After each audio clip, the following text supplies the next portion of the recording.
Copa അമേരിക്കയിൽ Argentina ചാമ്പ്യന്മാർ. ഫൈനലിൽ കൊളംബിയയെ എതിരില്ലാത്ത ഒരു ഗോളിനാണ് അർജന്റീന തോൽപ്പിച്ചത്.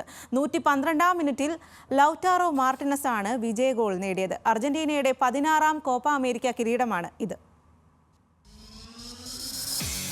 തെക്കേ അമേരിക്കൻ കിരീടഭാരം ഒരിക്കൽ കൂടി മെസ്സിപ്പടയുടെ നെറുകയിൽ.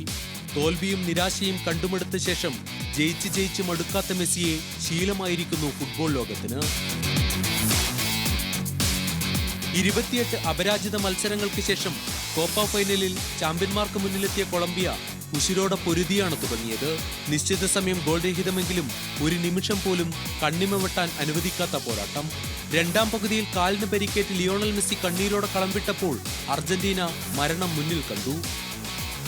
എന്നാൽ 97-ാം മിനിറ്റിൽ അർജന്റീൻ പരിശീലകൻ ലിയോണൽ സ്കലോണി വജ്രായുധം പുറത്തെടുത്തു. ടൂർണമെന്റിലെ ഗോൾ വേട്ടക്കാരിൽ മുന്നിലുണ്ടായിരുന്ന ലൗറ്റാറോ മാർട്ടിനസ് കളത്തിലേക്ക്. 5-ാം മിനിറ്റിൽ വിജയ ഗോൾ.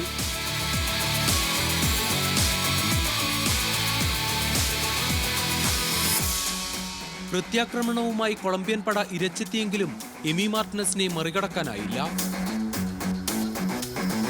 കൊളംബിയയുടെ അപരാജിത കുതിപ്പിന് അന്ത്യം. കണ്ണീരോടെ ഹാമിഷ് റോഡ്രിഗസിനും സംഘത്തിനും മടക്കം.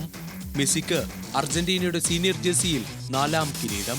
മെസ്സിക്ക് പിന്നാലെ ഡിമരിയെ കളംവിട്ടതോടെ ഓട്ടമെന്റിയും ഇന്ന് അർജന്റീനയുടെ ക്യാപ്റ്റൻ ആംബാൻഡ് ധരിച്ചതിനാൽ 3 പേരും ഒന്നിച്ചാണ് കിരീടമുയർത്തിയത്. കോപ്പ അമേരിക്കയിൽ 16-ാം കിരീടത്തോടെ യുറുഗ്വായുടെ റെക്കോർഡും അർജന്റീന മറികടന്നു. കൊളംബിയൻ നായകൻ ഹാമിഷ് റോഡ്രിഗസ് ആണ് ടൂർണമെന്റിന്റെ താരം. Argentina goal keeper Emiliano Martinez goal കീപ്പർക്കുള്ള ഗോൾഡൻ ഗ്ലൗ സ്വന്തമാക്കി. കഴിഞ്ഞ ലോകകപ്പിലും 2021 കോപ്പയിലും മാർട്ടിനസിന് തന്നെയായിരുന്നു പുരസ്കാരം. 5 ഗോളുകളുമായി ലൗറ്റാറോ മാർട്ടിനസ് ഗോൾഡൻ ബൂട്ടും സ്വന്തമാക്കി. കഴിഞ്ഞ 5 വർഷത്തിനിടെ അർജന്റീന തോറ്റത് 2 മത്സരത്തിലെങ്കിൽ നേടിയത് 4 കിരീടങ്ങളാണെന്നതും ശ്രദ്ധേയം.